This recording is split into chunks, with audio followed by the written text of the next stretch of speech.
Hello, hello, welcome to Philosophy Roulette. This is number 241, where I read and review philosophy papers live for the viewing public on Twitch, and then later on YouTube. So I just did a paper on grounding a few minutes ago, but I'm going to do a second paper now. This is 241, that was 240. Here's what we do. I take suggestions from the peanut gallery, that is the chat. And, but also, I just grab random stuff off the front page of full papers. Oof. Staring at the thing is killing me. But hey, so I was looking at the list of new journal articles, had something by analysis. So, this was available. So here we go. A problem for the ideal world's account of desire. So we're going to talk about desire a little bit more. Actually, I don't know if it's any less dry than what we were doing before, but hey, we're going to take a look because it's here. So,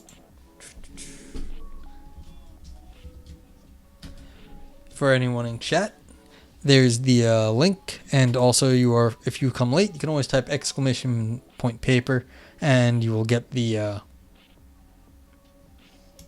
link will pop back up. Grab the paper real fast.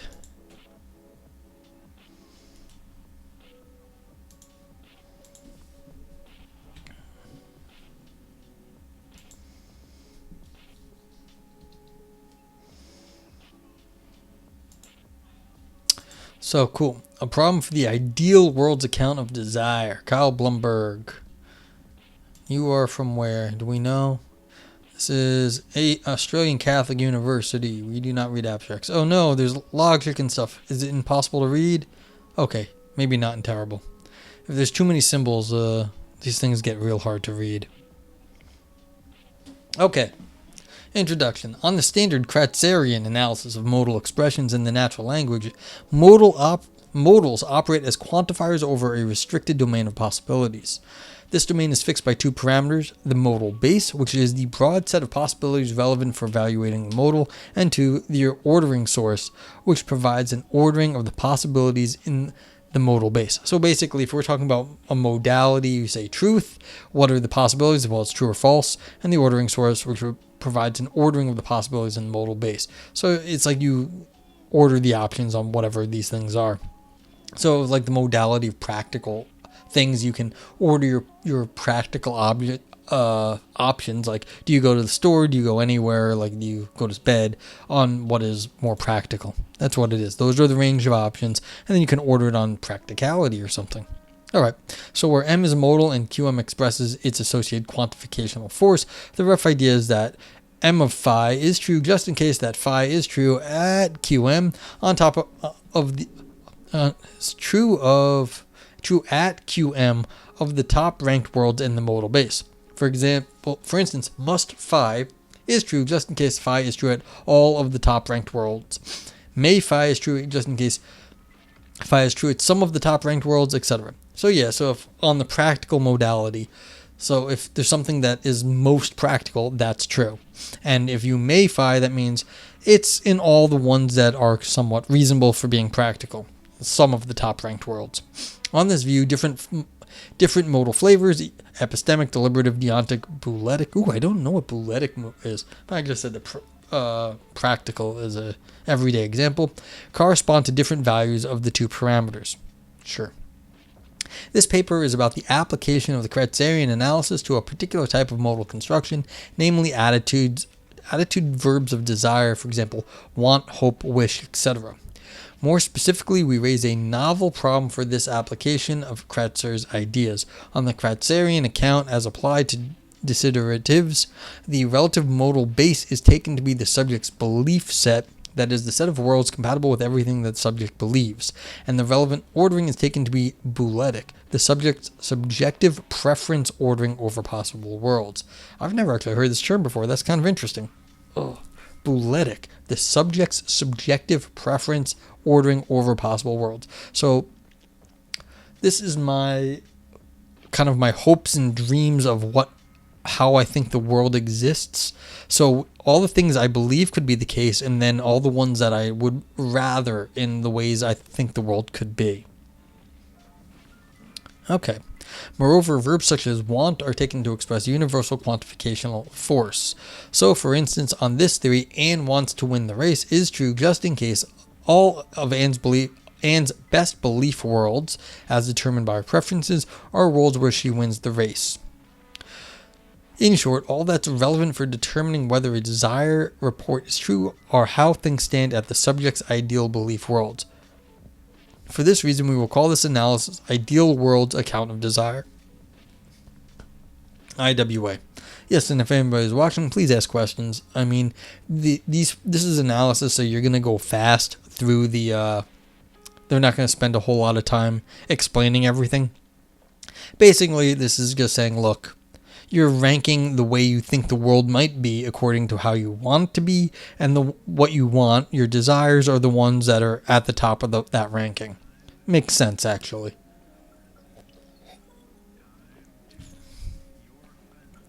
The problem we raise for the IWA involves the following prediction. The IWA predicts that a desire report, S wants P, so S determines the... S wants P means we're taking the top outcomes that they think are possible, that they believe to be possible.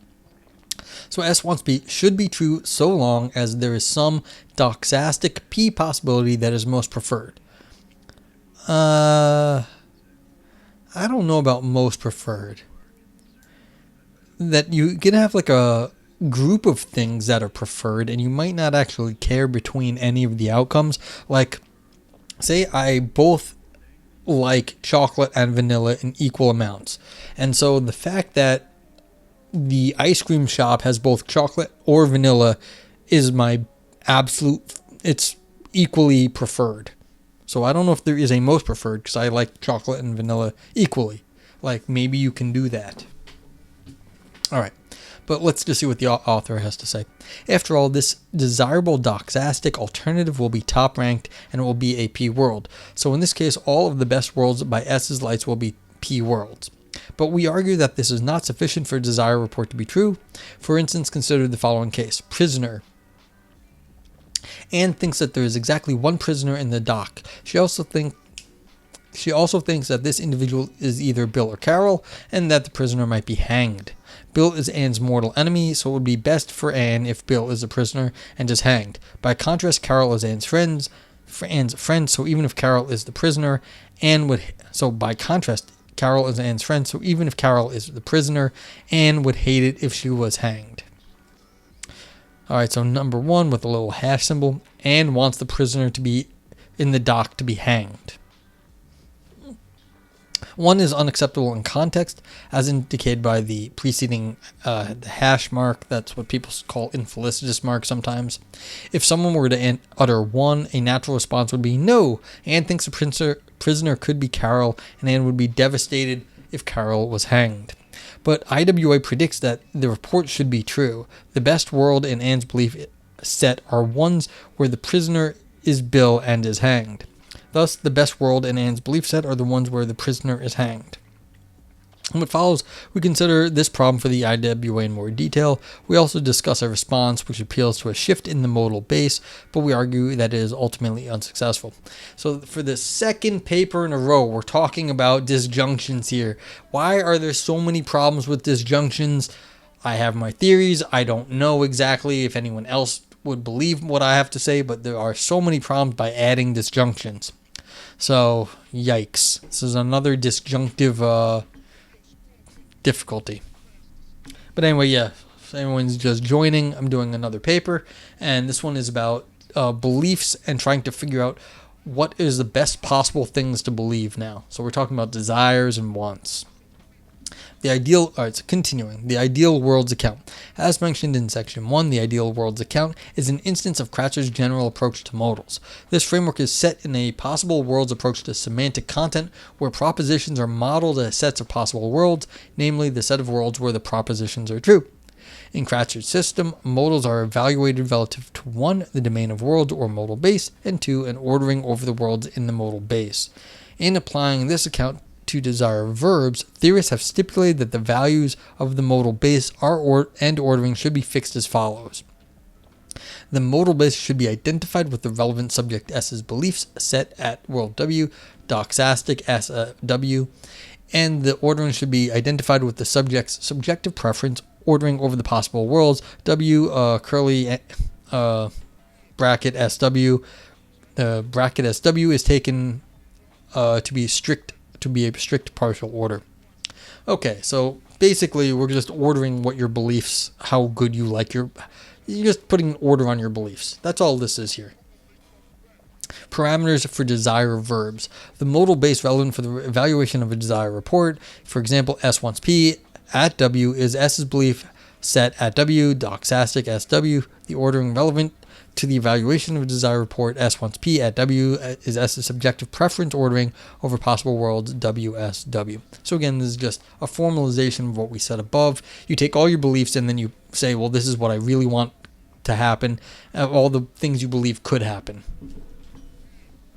Kratzer's approach makes use of a function best, which is whatever that is, that takes a modal base and an ordering and yields the set of top-ranked worlds as determined by the ordering. We can simplify by restricting our attention to scenarios where the modal base is finite. In this case, best can be spelled out as follows. Specification of top-ranked world. For any modal base B and ordering, is that less than or greater than? That's greater than. Best greater than equals. The world W prime is an element of B such that it's not the case that exists a WW prime and that's also in B such that W prime is greater than B. That basically says, look, this is the best. There's nothing else that is better than it. So that's what, there is nothing else that is better than W prime. The IWA can then be expressed as follows. The ideal world's account, S wants P, is true in a world W if and only if it's the best of all the possible beliefs as a subset of some P of possible beliefs. That is, S wants P is true just in case all of the subject's ideal belief worlds are P worlds. Doxastic possibility. Okay, yeah, so this is, they've set up a little bit of logic, and Kratzer I know is a standard thing. People like the Kratzer account of this sort of stuff. So they're doing again, it's a very similar argument to the other paper that I just did, if you guys were here, is that we're going to look at an abstraction away from what someone says, and it's going to make it not as plausible. But let's take a look. Doxastic possibility and desire. The IWA predicts that a desire report, S wants P, should be true so long as there is some doxastic P possibility that is most preferred by S. In particular, actually, let me highlight something real fast. This sum. A lot of times sum, when you're talking about logic, is an existential, it indicates some sort of existential property. That there exists, that there is. It's like sum, but is it an existential in the sense that it exists, or that it is just a mere, like, imagined existence? So the question is, what exactly is the existential import, the existential force of the sum word? It's something to just note. In particular, it predicts that one, Anne wants the prisoner in the dock to be hanged, should be true in the prisoner scenario. Because sum, but what is the actual range over the sum here? Okay, let's continue. To see this, let us represent Anne's belief set through the following four worlds. Bill is the murderer and hangs. Bill is the murderer and does not hang. Carol is the murderer and hangs. Carol is the murderer and does not hang. Anne's preference order can be represented as follows. So we've got WBH, that's Bill and murder and hang, is preferred over the one where Anne. So let's see. So let's talk. It's just basically this order right here. It's like this one's the best, and then goes down to this one's the worst. Actually, no. Flip that. She just doesn't want Carol to hang. So it's Bill is the murderer, but as long as Carol doesn't hang, that's what Anne wants. Thus, the best of any of these things is equal to Bill hanging. That's what she wants. So the best is Bill hanging. The prisoner at WBH, namely Bill, is hanged at WBH, so one should be true. But this is a bad prediction since the report is unacceptable. You see, the thing is, it's like Anne wants the prisoner in the dock to be hanged. You see, the prisoner in the dock is referring to either both Bill or Carol. And so the fact that you're saying the prisoner in the dock to be hanged when Anne only really wants Bill to be hanged, it's inaccurate. It is worth remarking on the scope of the challenge. The problem arises with a range of desire verbs as well as a range of embedded clauses. For instance, the hope report 2 is infelicitous in the prisoner scenario, and the wish report 2b is unacceptable in the amended context specified below. However, IWA predicts that both reports should be true. Anne hopes the prisoner in the dock will be hanged in the context as in the prisoner scenario, but Anne comes to believe that nobody was hanged. And B is Anne wishes that the prisoner in the dock had been hanged. So it's will be versus had been. Moreover, the problem isn't tied to definite descriptions. For instance, consider Anne wants a prisoner in the dock to be hanged. 3 is just as unacceptable as 1 is, but the IWA also predicts that the report should be true. Yeah. See, this is a prisoner in the dock to be hanged. Actually, I don't know. I don't know if this is actually is bad. Anne wants a prisoner in the dock to be hanged. She wants one of them, not the other. This doesn't actually seem that bad to me. I mean, I don't know, like, to the viewers out there, like, I don't know, like, if there's one person I want to be hanged and one person not want to be hanged, and then you say Noger wants a prisoner in the dock to be hanged, it's bad in the sense that what does the prisoner range over? Do I want one prisoner in the dock to be hanged, a specific prisoner that the person I don't like, or does it just mean that I want one of them and it doesn't matter which one to be hanged? And it's the first reading of this A right here that I think I'd say is like, well, that's fine. I want one of them and it's specific. But if it's one of them and it's unspecific, then it's not as good. So I'm a little bit, I'm not with the author on this number 3 right here. Shucks. All right, so I'm already getting a little, like, that's, it depends on how you understand when you say a thing. Like, if I were to say, I want an ice cream. And it doesn't matter to me if it's chocolate or vanilla. But I could be like, I want an ice cream, and, well, let's see, how is this? I want one of those options. Like, so if it was between chocolate and vanilla, I say I want one of those options. Does that imply I want one or the other, or just one of them specified? And you could hear that as saying, well, I only like vanilla. Like, I only want one of them, and that one is vanilla. So I'm not sure about this.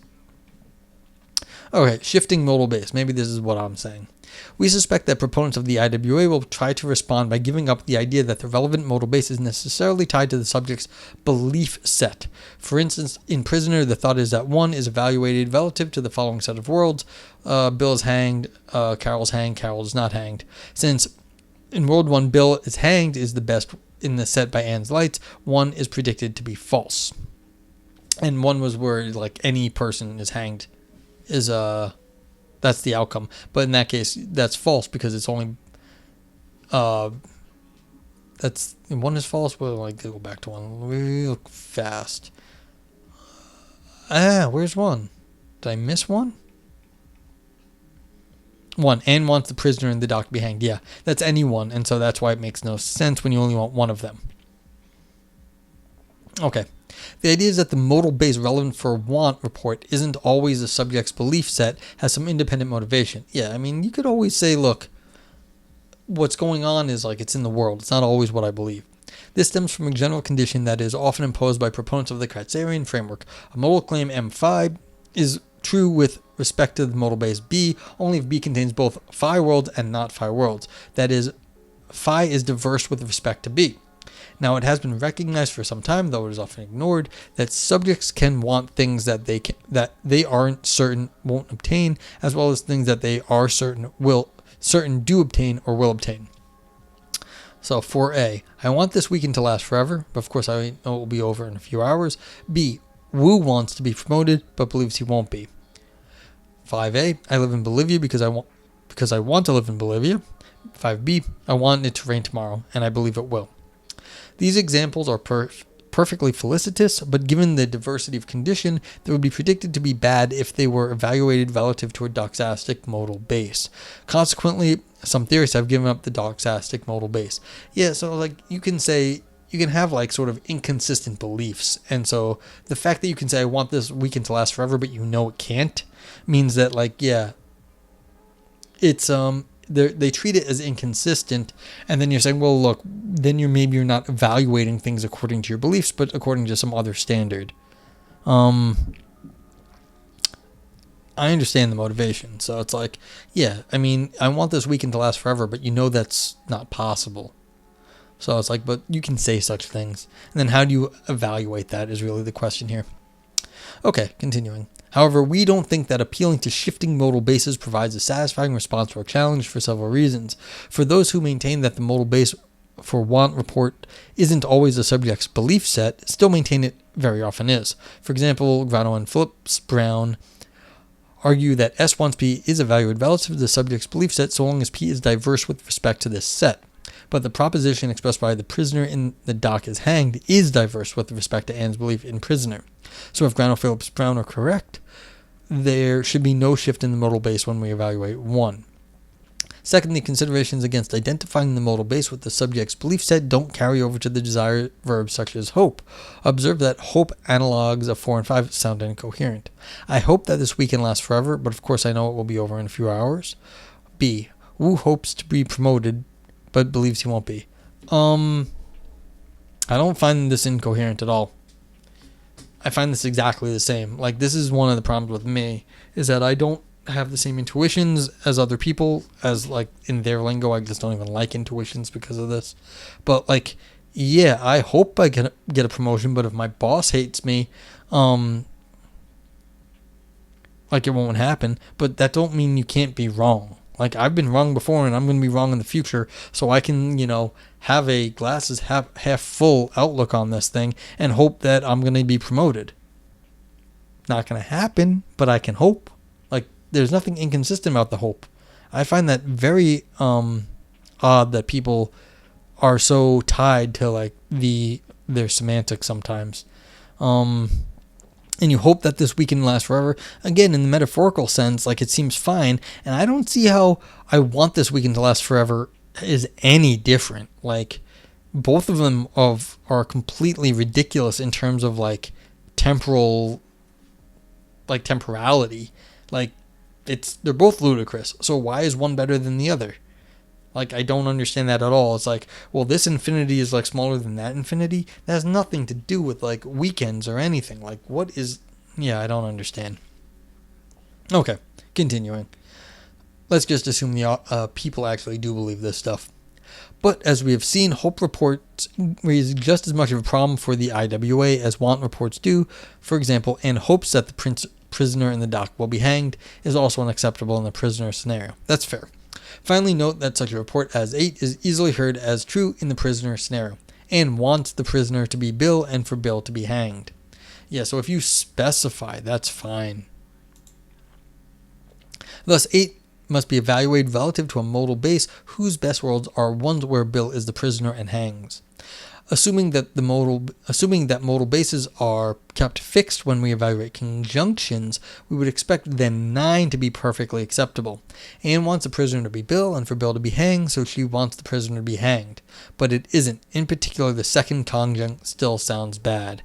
Yes, it sounds bad, but I find this not to be that bad. I think it's less bad because in context, it's emphasizing that it's Bill. So it's like, in context, this is going to hold. The Bill and for Bill to hang.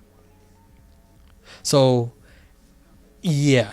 It depends on what you're looking at in terms of logic here. If you're looking at the formal logic and the formal rules, yeah, it's still bad because the second conjunct still sounds bad. It does. In context, this could be fine.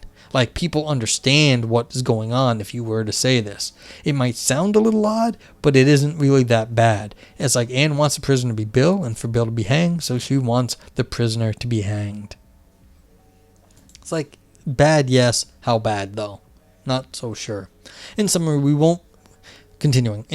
don't believe that the appealing to non-doxastic modal bases provides the IWA with a compelling reason of response to the problem we have raised. Since it is difficult for us to see what other responses there could be, we take our challenge to be robust. Okay, so it's like my readings are different, and so therefore it's like, oh, okay, well, what you said just doesn't make sense to me in that case.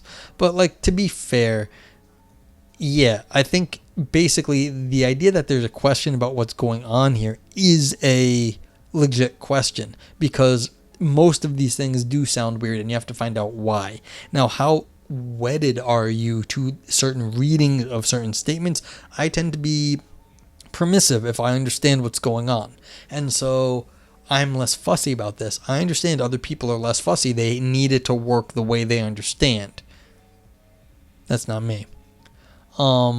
But like, yeah, so that's how this is. Now the question is, in this Kratzerian scheme, is that what it sounds like? Yeah, maybe. And maybe this is a problem for the Kratzerian scheme. All right, let's finish up the conclusion and then we can see if there's anything else to be said. And please, anyone out there, please ask questions. Conclusion. We'll close by drawing out two of the broader consequences for our discussion. First, it is worth emphasizing that there are other popular approaches to desire correctly predict that one shouldn't be false in context. Yeah, I think this is the thing. It may just be a Kratzerian issue.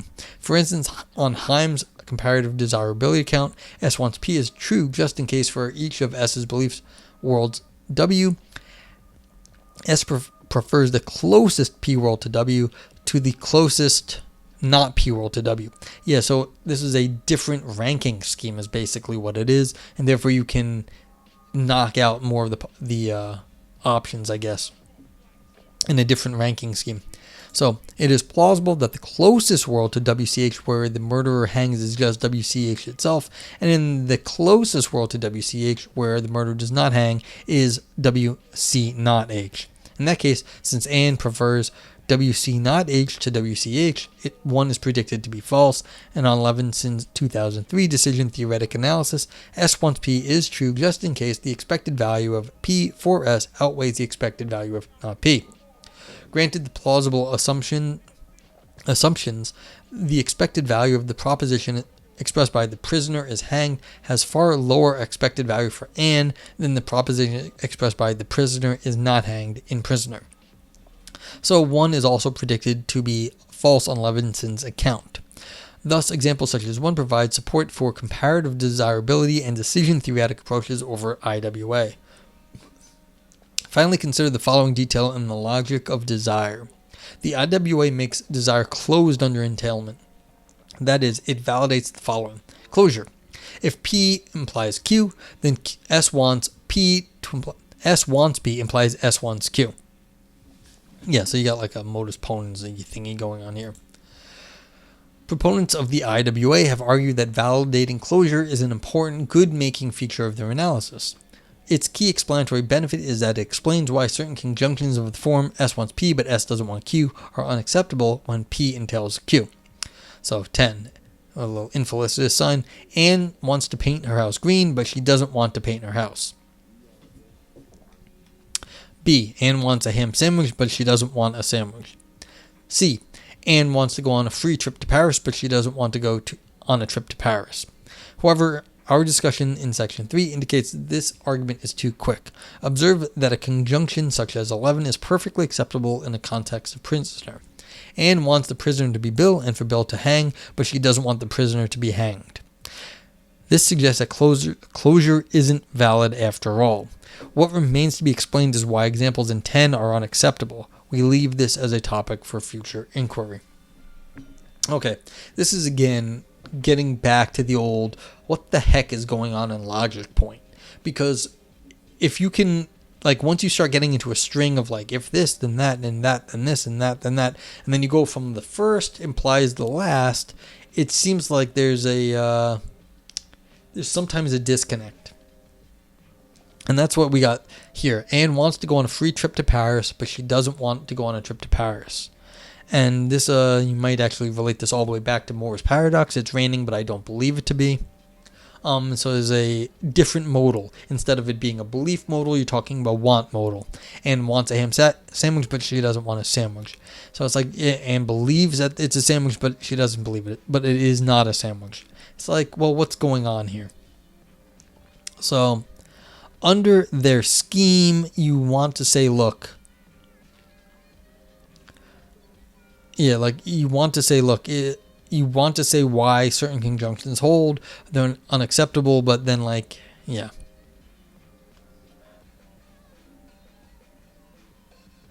So yeah, the fact that these folks can separate this out, and wants a prisoner to be built and for Bill to hang, but she doesn't want the prisoner to be hanged because it has this embedded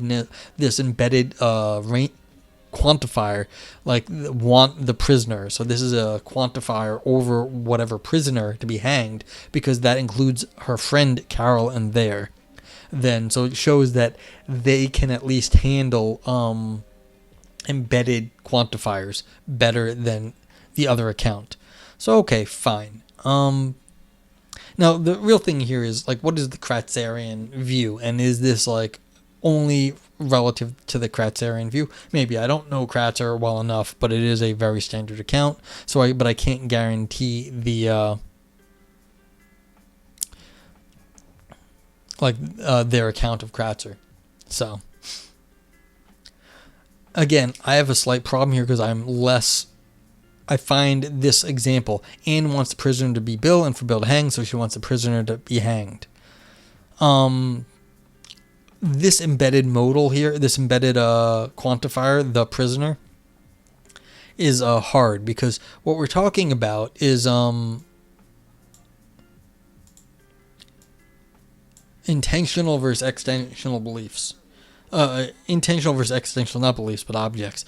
One of them is what Anne believes, that's up here, but then the prisoner down here is the extinction. It's either what Anne wants, the intention is for it to be Bill, but the extinction is Bill or Carol. You don't know which one it is. So this is part of the issue going on here. What an intentional thing is what the object according to a person is. The extinction is, in some sense, is what the object in the world is. And then there could be multiple ones, but the one referenced by the consciousness of Anne is the intention. And so we're talking about how we pick out objects in the world. And there's two ways we're picking out objects in the world here. The standard one is the extinctional one.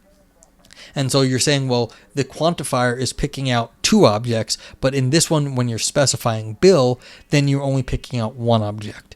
Now, what do you think is the more fundamental way to reference things in the world? Is it the things that are tied to people, or is it the things that actually exist in some sort of ontological sense? Well, this is a philosophical question. Which one do you think is better? I fall down on the intentional side, actually. Like the way we reference things is more fundamental than some sort of abstract existence. But the standard way is it for it to be extinctional. And so this is what's going on here, is that we're referencing things in different ways. We've got a specific person here, but we're talking about multiple objects when it comes to the embedded quantifier, the embedded reference to the objects in the world. So this is where we fall down. But because you can do this, this is exactly their point. This is the point of the authors, is that when you reference someone intentionally up here, then go to the next line, you're not going to get the same sort of reference of the same objects. So, I mean, nice little paper. Sounds like this is, again, using an abstraction between how we reference things to show that a theory that, initially looked plausible is less plausible because under its own logical lights, it does not actually hold up. What am I listening to? Yeah. Oh, okay. We got to a different thing. Sorry. I've got music going on. I don't know if you guys can hear it, but whatevers. Okay, if anyone has any questions about this, it's basically if you want to rank your what you think is possible, and then you say, well, hey, we pick the top ones as what we think is we're choosing the top set of beliefs, you're going to run into a problem because that top set of beliefs of what you think is possible can have weird things in it. Now, as the author said, there are other ways to do it. You can think of like the way you're ranking your possible things you think could happen differently, and then you get yourself different results.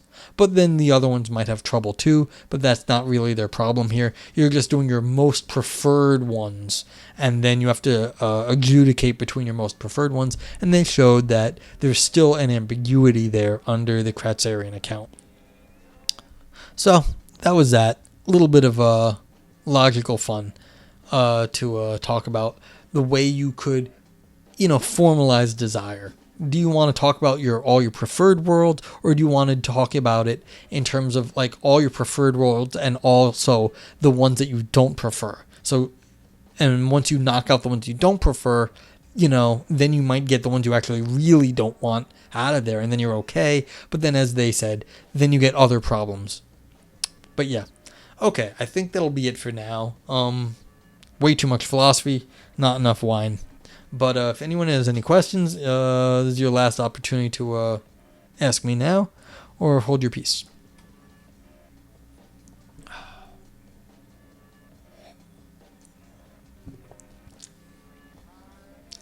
Okay, cool then. And then this will be it for the night's festivities. I hope to be back with some Minesweeper soon, and more philosophy papers eventually. So, have a good night, y'all. Stay safe out there, and be reasonable to yourselves. Not reasonable. Be good.